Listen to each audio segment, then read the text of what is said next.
Todos nuestros amigos de Hoja de Ruta, bienvenidos a una nueva edición de Otras Voces. Hoy martes 26 de mayo del 2020, siendo las 12:25 de la mañana.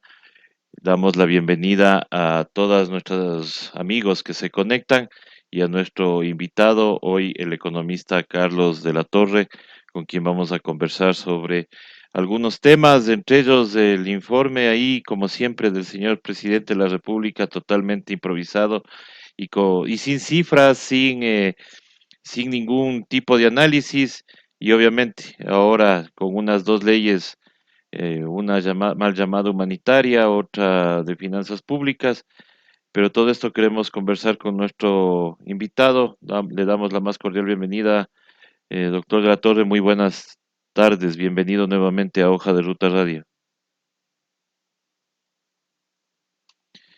Parece que tenemos algún problemita con el sonido. Espéreme un segundito, por favor, que por lo general suelen. Ahí creo que estamos bien. A ver, ahí Sí, sí se me ahí escucha. se le escucha. Perfecto. Ya, bueno, un saludo a quienes nos están mirando y escuchando. Una buena tarde. Y bueno, escuchamos algunos, creo que pocos, el mensaje a la nación el día 24 de mayo. ¿Y qué es lo que puedo indicar al respecto? Decir, se puede decir cualquier cosa. Ahora, ¿qué es lo que se esperaría escuchar en un informe a la nación de un presidente de la República? No creo que es lo que realmente se dijo en ese momento. ¿Por qué? Porque fue una alocución llena de lugares comunes, de cifras que no corresponden para nada con la realidad del país, no solo en lo económico, sino en el aspecto sanitario, en términos de la crisis que estamos viviendo en este momento, en relación a otros aspectos que comprenden el ejercicio de un gobierno. Se dijeron cosas, pero como indico, sin una correspondencia con la realidad. Por otra parte, tampoco creo que podríamos habernos hecho mayores expectativas si la tónica en la comunicación del gobierno ha sido esta, la de transmitir mensajes confusos, con dispersión de ideas, sin ajustarse a los hechos. Así que, en definitiva, lo que vimos es otra pieza comunicacional dentro de lo mismo que habíamos visto en diversas instancias de la comunicación pública en estos últimos años. Sí, es como una estrategia, ¿no? Ya nos tiene acostumbrados a estos mensajes así sin sustento, sin nada técnico. Sin embargo, parece que esa estrategia lleva a un lugar común, al que también han tratado durante estos 3 años, que es echarle la culpa al gobierno anterior y ahora, por último, decir que esto, o sea, el discurso ahora es que todo esto es la semilla que germinó el correísmo, entonces es la continuación de todo esto, de los últimos 10 años. Bueno, ciertamente que se continúa con esa, podríamos decir, esa definición estratégica que se planteó años atrás en términos de un objetivo político claro que apuntaba precisamente a tratar de enterrar todo un esfuerzo que se hizo durante 10 años, una orientación política que se mantuvo durante 10 años, se trató de enterar. Pero creo que ese elemento ya no tiene el efecto que quizás pudo haber tenido tiempo atrás. ¿Por qué? Porque los ecuatorianos podemos evaluar claramente en la vida real qué es lo que está sucediendo frente a este relato que viene desde las instancias oficiales. Y yo creo que también ya cada vez más personas van dándose cuenta, no solo desde la perspectiva de la realidad que estamos viviendo, sino porque hay cifras, hay datos, hay información que definitivamente demuestra que el problema económico en el que nos hallamos este momento es un problema que se origina en el año 2018. No es que viene de 5 años antes, de 10 años antes, para nada. Hay inclusive notas de prensa a nivel nacional e internacional que daban cuenta que 2017 se cerraba con indicadores económicos positivos.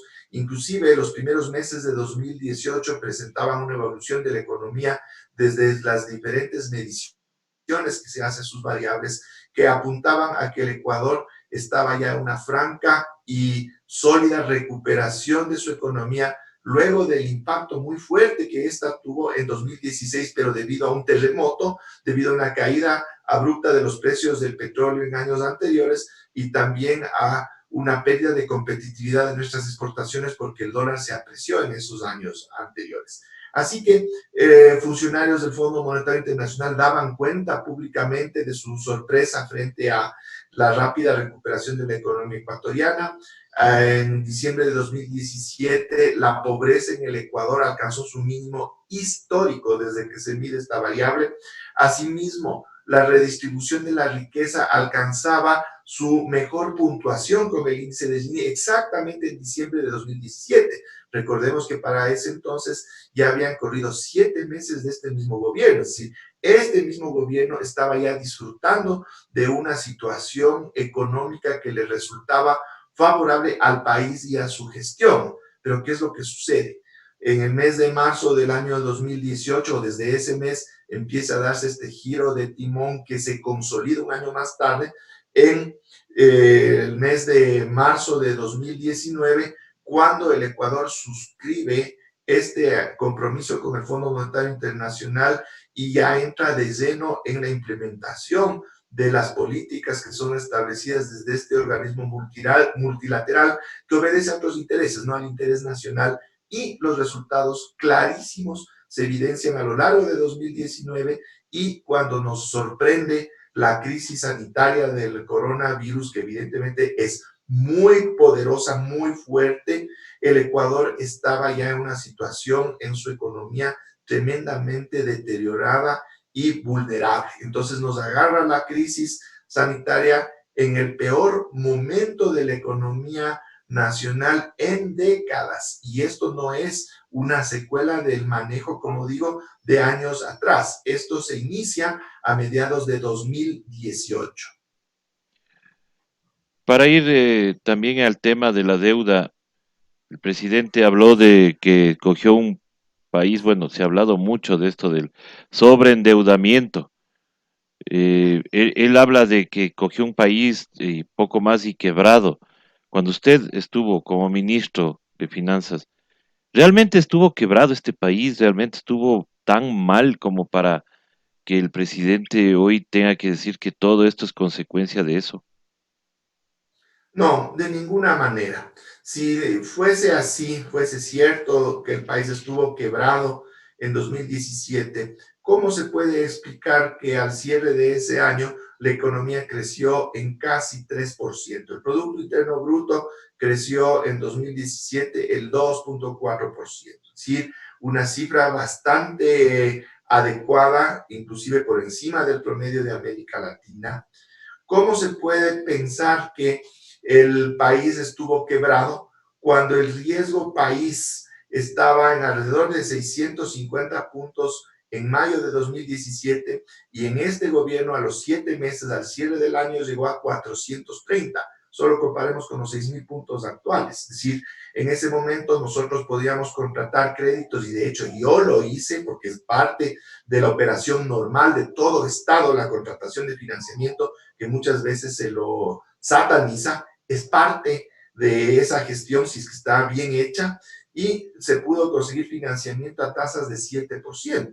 Este momento, por el riesgo país, si es que el Ecuador pudiese acceder a un crédito, le estarían prestando a más o menos 43, 44% de tasa de interés. Eso es el riesgo país. ¿Eso qué quiere decir?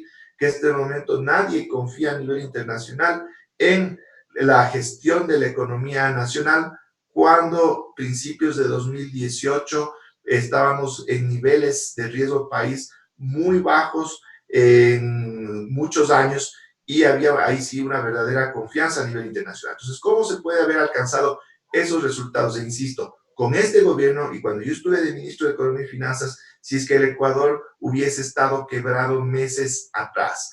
Inclusive, cuando se hizo la declaración de que la mesa no estaba servida, yo le comenté al presidente que ese tipo de declaraciones se volvían muy riesgosas porque los propios altos funcionarios del país estaban empañando la misma imagen internacional del Ecuador y que esto podría traer secuelas en términos de que si desde adentro estamos hablando mal de nosotros mismos, ¿cómo van a reaccionar los mercados financieros internacionales? Yo mismo tuve que hacer una gestión muy bien planificada y con estrategias claramente definidas a nivel de los organismos multilaterales, de la banca de inversiones internacional y con muchos actores en Wall Street, justamente para desestimar estas declaraciones políticas manejadas al interior del propio gobierno para que esto no afecte la operación internacional del país. Y eso lo logramos a lo largo de 2017 y principios de 2018. ¿Por qué? Porque no podía salir un mensaje negativo de nuestra economía desde adentro por el efecto que eso sí podría tener en términos de la imagen internacional del país, que por suerte hasta ese entonces logramos contener con una gestión seria y profesional realizada en el exterior. Economista, cuando usted fue ministro de Finanzas, ¿recibió usted presiones de las cámaras en donde le pedían que tome ciertas medidas o algún tipo de política económica diferente a la que usted estaba manejando? Porque hoy vemos que quieren sostenerle, pero con una fuerza increíble a quien salió de sus filas, pues obviamente es el ministro actual, Richard Martínez. Tanto es así que hasta el candidato, porque él está haciendo campaña desde hace rato, el señor banquero eh, Lazo, dice que inclusive sería ilógico pensar en una destitución o en un juicio político que termine con su destitución, no valga la redundancia. ¿Usted recibió algún tipo de presiones de estas cámaras, economista? No se atrevieron. Ellos sabían que conmigo no se podía ir. En muchas reuniones yo escuché sus puntos de vista, algunos de ellos son válidos y claro, la intención de ningún gobierno serio es la de afectar a la actividad empresarial, pero eso sí, de un gobierno serio se va en contra de malas prácticas que se dan en el ámbito empresarial y que desgraciadamente en nuestro medio son muy comunes. Lo que sí tuve que enfrentar es un ataque mediático persistente desde estos sectores porque precisamente lo que buscaban es mi separación del gobierno para ellos poder tener un mayor espacio de incidencia en las decisiones de manejo económico. Tan es así que algunos medios de comunicación, un diario importante de Guayaquil, cuando yo salí del ministerio, sacó como titular, por fin le sacaron al ministro, algo así, con una redacción de ese tipo. ¿Por qué? Porque yo resultaba, sin ninguna duda, en un obstáculo para que puedan tener injerencia en la conducción de la economía ecuatoriana ciertos intereses privados claramente identificados. Y ojo, yo nunca hablo en términos de una generalización del empresariado ecuatoriano, porque en su mayor medida, más del 90% de las empresas en este país son medianas, pequeñas y micro, que son verdaderos empresarios, son verdaderas empresas que sufren el día a día. Yo me refiero a aquellos que se denominan empresarios y son los grandes rentistas de este país, que han vivido justamente del mismo Estado a través de la historia, sacándole recursos al país por su injerencia en el manejo económico y orientando muchas veces la política económica en función de sus intereses. Esos grandes sectores son los que no pudieron conmigo, pero se dieron formas y modos para tratar de incorporar a sus filas a otros funcionarios de menor rango para ver si es que podían tener acceso a las decisiones en el manejo de la economía durante ese tiempo. Ahora el manejo y la política económica de este gobierno nos ha llevado a estar endeudados en más del 50% del Producto Interno Bruto, porque ahora inclusive no tenemos ni siquiera un tope, un techo. Y sin embargo, las declaraciones del presidente también en el informe dice que si no se hubiera hecho estos financiamientos, estas operaciones, hubiéramos estado mucho peor. Sin embargo, nos mienten en las cifras, dijeron que eran 324 millones pagos de bonos, después nos enteramos que eran 700 y por ahí nos enteramos que inclusive existe una apuesta en bonos donde el país estaría perdiendo 1.200 millones de dólares. ¿Qué conocimiento tiene usted de esta operación, economista?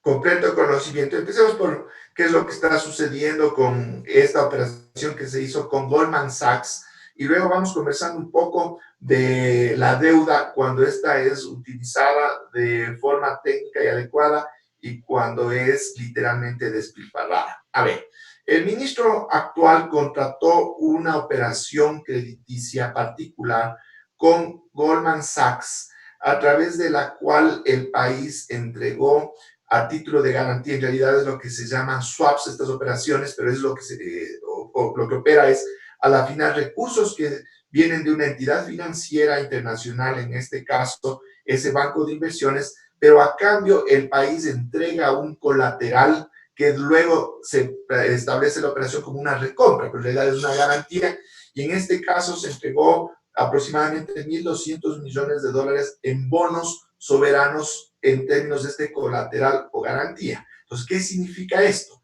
Que si el país no cumple con su obligación de devolver los dólares, que es justamente como una recompra en cambio de esos títulos, entonces la entidad financiera se cobra de los bonos y con ello esa entidad salva sus recursos, pero el país termina con estos bonos como una obligación adicional. Mientras no se incumpla el pago a la entidad financiera, estos bonos no son deuda, sino que son simplemente un registro de un contingente, es decir, pueden convertirse en deuda. Pero aquí hay un detalle que es importantísimo.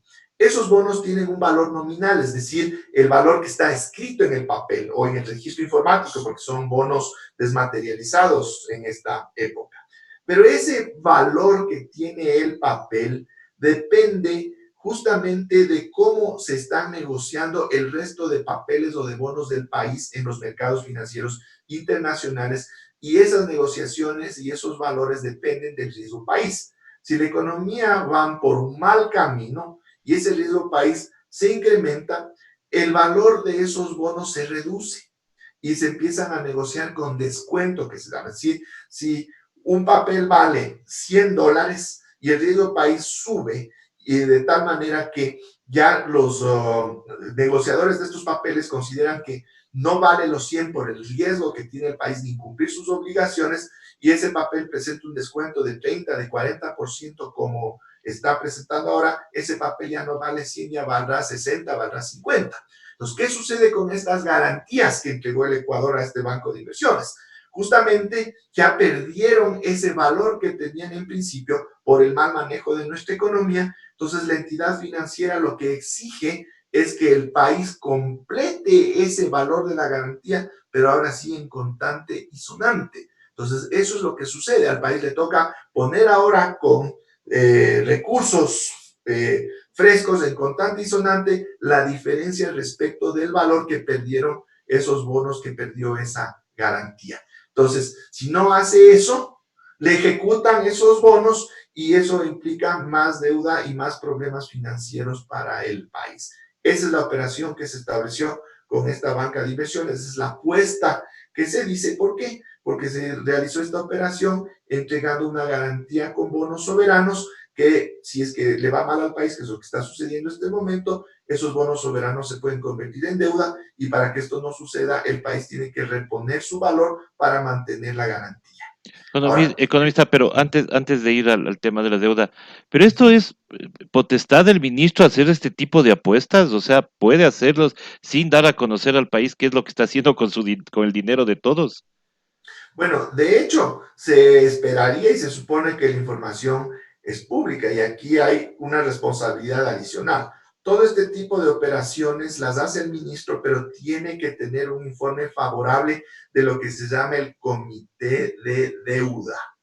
En su momento, este comité de deuda estaba conformado por el propio ministro, por el gerente del Banco Central, es decir, la señora gerenta del Banco Central de Ecuador tiene responsabilidad directa en este tipo de operaciones, y en su momento, cuando existía la Secretaría Nacional de Planificación y Desarrollo Planes, era también su titular quien participaba en el comité de deuda. Es así que estas tres personas son las que, con el apoyo de sus áreas legales y técnicas, elaboraban un informe que, si es que era favorable, le autorizaba al ministro de Economía y Finanzas a realizar las operaciones. Entonces, esta operación tiene su informe favorable, si no, no hubiera sido realizada, y fue pública. Esto salió en los medios de comunicación en su momento, pero claro, sin el detalle exacto de cómo opera por la misma complejidad. Claro. Bueno, entonces ahí sí, ya que me queda claro. Continuemos, doctor, con el análisis Ya, entonces de la deuda. ya.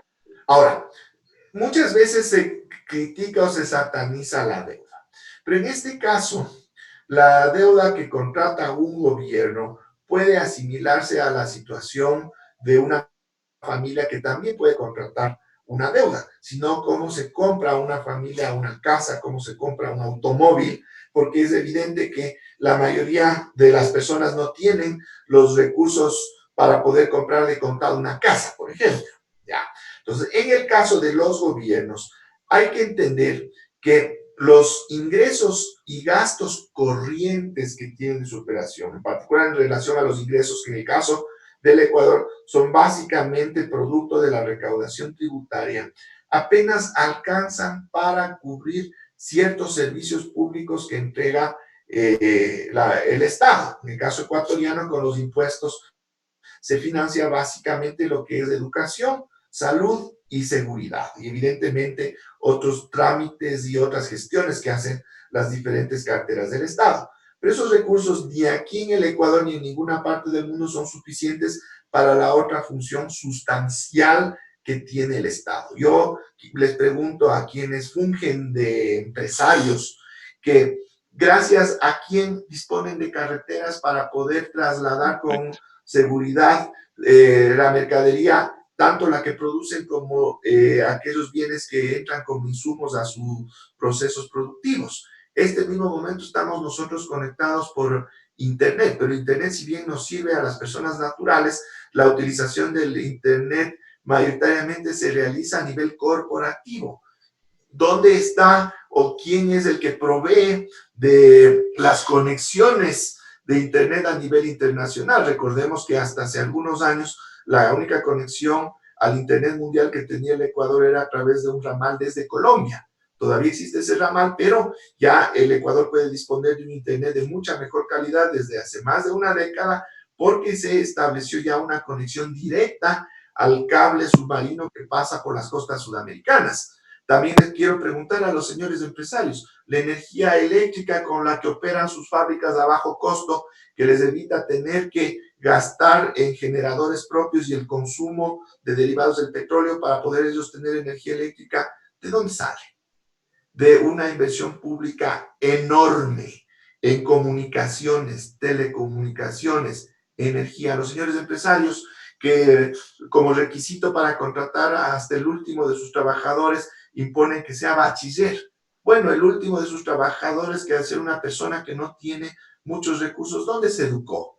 En una escuela y en un colegio públicos. ¿Quién pagó la educación para que el empresario pueda disponer de una mano de obra con algún nivel de calificación? Entonces, ¿quién es el que tiene que invertir en todo aquello que permite que la empresa privada produzca y genere utilidades? Que está muy bien si lo hacen en los términos legales y sin explotar a nadie, pero ¿quién es el que le provee de todos los medios para que la empresa privada pueda operar? El Estado, a través de lo que se llama inversión pública, construcción de carreteras, aeropuertos, escuelas, hospitales, conexiones de internet, cables telefónicos, etcétera, etcétera, etcétera. Como no alcanzan los ingresos permanentes, entonces eso se puede, la única forma de poder construir esa infraestructura productiva es a través de deuda. Ahora, si es que en la familia se endeudan para hacer una fiesta, Eso es ¿ya? otra cosa. Entonces ahí sí el uso de esos recursos no tiene ningún sentido y más bien genera un efecto económico negativo en la familia. Al contrario, si es que se endeuda para comprarse una casa, en el Estado es igual. Si se endeudan para otro tipo de gastos, ¿ya? Entonces, en ese sentido, esa deuda es inconveniente. Entonces, solo contrastemos cuánto se ha endeudado este gobierno en los últimos 2 años y qué se ha hecho con esos recursos. Cuando en los años anteriores, incluido en mi gestión, se tomó deuda y se utilizó para justamente solucionar problemas, en este caso, que definitivamente terminan afectando a la producción nacional. Se construyeron carreteras, puertos, aeropuertos. En mi gestión se financió el tendido eléctrico para poder sacar la energía de los nuevos proyectos que estaban terminándose en ese entonces. Por ejemplo, Coca-Cola Sinclair. No había una conexión entre este proyecto que está en la Amazonía y la costa ecuatoriana. Ahora sí lo hay. Entonces, si es que la deuda se utiliza para ese tipo de cosas, es correcta. En mi gestión también se hizo una utilización de la deuda para otro fin que establece la Constitución y la normativa vigente. Se puede utilizar deuda si es que esta deuda se consigue en condiciones adecuadas para poder pagar una deuda anterior de condiciones complicadas para el país. Ojo, aquí nos han dicho que la deuda con China es enorme, etcétera, etcétera. Eso no es cierto. Durante mi gestión se bajó notablemente la deuda con China de lo que estaba pesando cerca de un 30% de la deuda externa del país a un nivel cercano al 12 o el 13%. ¿Por qué? Porque por la crisis que vivió el país desde 2014 hasta 2016, se tuvieron que contratar créditos y financiamiento con bancos de ese país que eran de corto plazo y a tasas de interés bastante altas, de 10, de 11%, y que estaban por vencer en estos años. Entonces, sí, parte de una deuda que se contrató a 10 años plazo y a 7% permitió aliviar también esa presión financiera que se tenía con entidades del país asiático, justamente para aliviarle al Ecuador, aliviarle a la caja fiscal la presión que representaban esos créditos. Además de lo que estoy indicando, se construyó infraestructura complementaria a aquella que se había desarrollado en los 10 años anteriores. Entonces, ahora yo me pregunto, desde el 2018 hasta acá, ¿qué se ha hecho? Los créditos que ha otorgado el Fondo Monetario Internacional, esos desembolsos en que se han gastado, no sé. Qué terrible saber que no se sepa en qué se gasta tanta plata, ¿no? Ahora, eh, mucha gente en estos días, como digo, están en este posicionamiento de decir que es lo mismo el gobierno de Moreno con los 10 años de Correa. Y mucho han hablado de los intereses que tenía la deuda con China. ¿Realmente tenían intereses altos, doctor, o es también otro de los rumores que siempre quisieron posicionar? Bueno, intereses altos, sí, de un 10, de un 11%, pero altos respecto de qué? De lo que se pudo contratar poco después y lo que se contrató en algún momento en años anteriores, pero el Ecuador nunca ha recibido créditos desde la banca comercial internacional de menos de un 6, de un 7%. Y ojo, si nosotros contrastamos con los famosos bonos global que fue el mecanismo de endeudamiento de principios de este siglo y que correspondió a los gobiernos de Noboa, Bejarano en adelante. En ese momento se contrató deuda al 12%. Entonces, sí, en el año 2015, en el año 2016, el Ecuador enfrentó una situación compleja por la caída de los precios del petróleo, lo que efectivamente incrementó su riesgo. Y claro, los espacios de financiamiento externo se vieron reducidos y se pudo acceder a este financiamiento desde el país asiático, desde bancos comerciales, principalmente el país asiático. No hay que confundir con las preventas petroleras, que es otro tema también satanizado, aun cuando en este mismo gobierno parece que se ha Se incluido hicieron. nuevamente este tipo de operaciones que no tienen nada de malo si son bien hechas, sino que algunos opinólogos por ahí se sustentan en este tipo de cosas para generar escándalo y generar rédito político también, ¿no? Pero sin contar el tema de las preventas petroleras, se contrató deuda con banca comercial china en las condiciones que permitía el mercado. Pero como digo, sí, ahí se contrató deuda al 11, cuando más tarde se podía contratar al 7. Entonces lo lógico era sustituir esa deuda cara y de corto plazo por esta deuda que era más adecuada. Las personas naturales muchas veces hacemos eso. Oímos de algún conocido, algún familiar que consigue el crédito quirografario en el IES. ¿Para qué? Para pagar las tarjetas de crédito. Es Eso. exactamente la misma operación a nivel de país y eso se puede y se debe hacer. Es más, está recomendado por el propio Fondo Monetario Internacional. Entonces, claro, la deuda china era cara comparativamente a lo que podrían contratar otros países de América Latina, podría ser cara comparada con otros momentos recientes de la historia del Ecuador, pero era un producto de las circunstancias económicas de ese momento. Ahora, estoy poniendo como ejemplo, si es que el Ecuador accediese a un crédito comercial en este momento, si es que alguien le quiere prestar, le estaría prestando al 50%, del 40 y pico, 50% de tasa de interés anual, versus ese 11%, 10% con China. Bueno, ahí más bien resultan baratísimos los créditos contratados entre 2014 y 2016 con el país asiático. Es otra de las cosas que también tenemos que indicar, porque obviamente todo esto se ha movido por medio de rumores y de escándalos que lo que nos ha llevado es estar, digo yo, odiando a un gobierno que posiblemente hizo bien las cosas, pero lo que tenemos es otro tipo de visión. Y dentro de este posicionamiento que están teniendo, veo que le siguen atacando a usted en redes sociales, economista. Le están diciendo que usted es parte de este gobierno por haber estado como ministro al inicio. Sin embargo, ¿qué decirle a esa gente que le ataca en estos momentos? Bueno, claro que fui parte de este gobierno, pero ¿por qué fui parte y no soy parte? Porque evidentemente Claro, yo no me iba a prestar para dar ese giro de 180 grados y volverme corresponsable del desastre en el que vivimos ahora. Es muy fácil ver inclusive cómo la prensa se refería a mi gestión en el mes de marzo y abril de 2018. Yo les invito a los lectores que entren a un periódico internacional que se llama Latin Finance y busquen su edición del mes de marzo y abril, porque tiene una edición bimensual de 2018 y vean lo que la prensa internacional decía sobre el manejo de la economía ecuatoriana en esos meses. Ahora, en las redes sociales me atacan, pero yo he llegado a la siguiente conclusión de los insultadores, que mientras más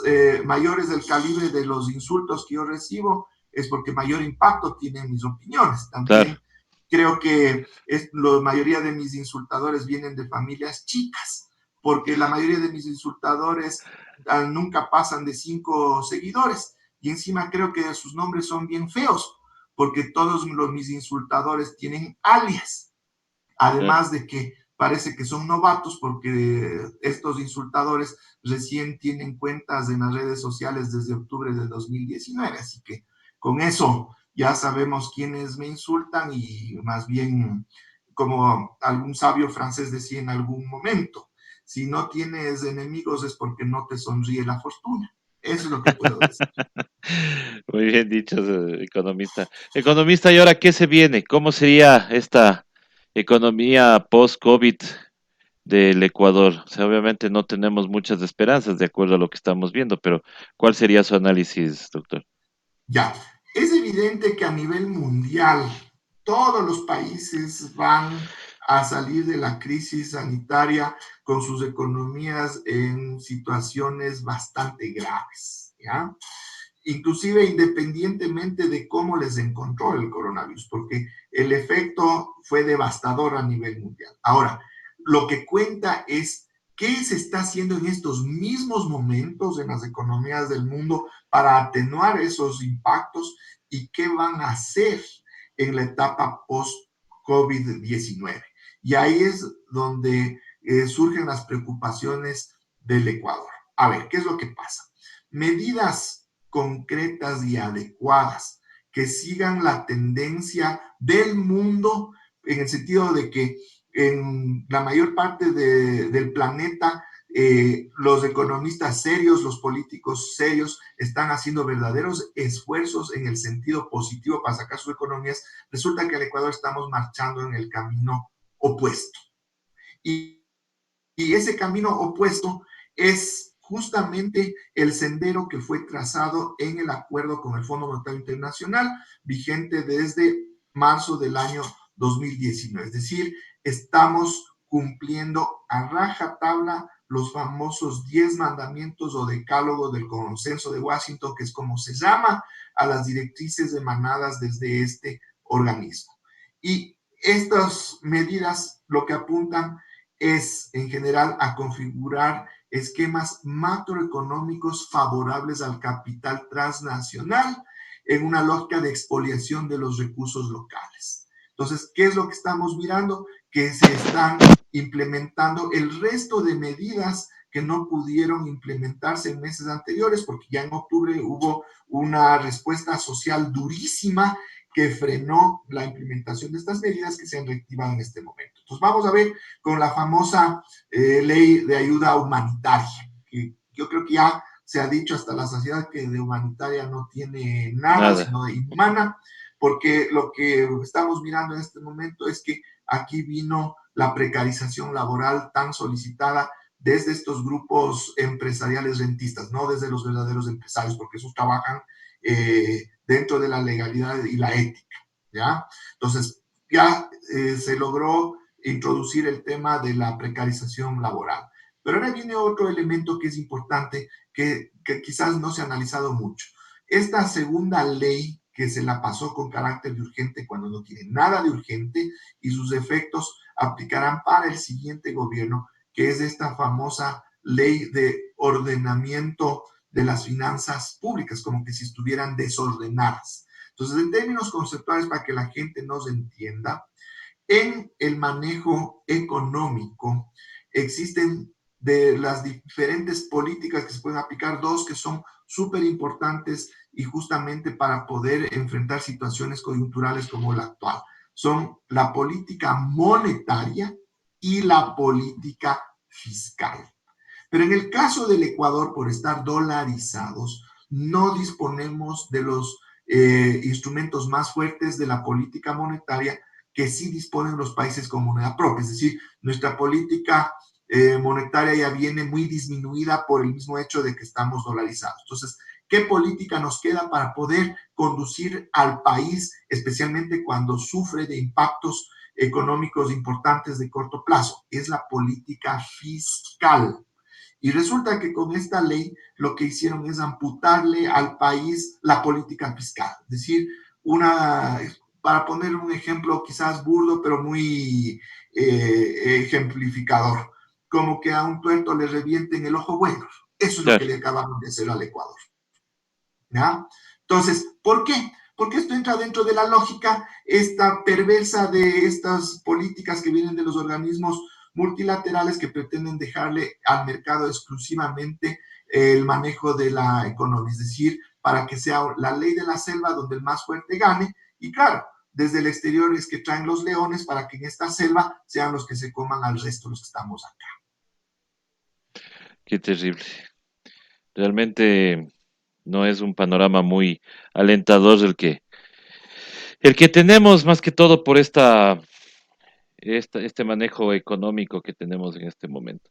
Doctor, quiero agradecerle siempre, es importante contar con sus opiniones, sus análisis.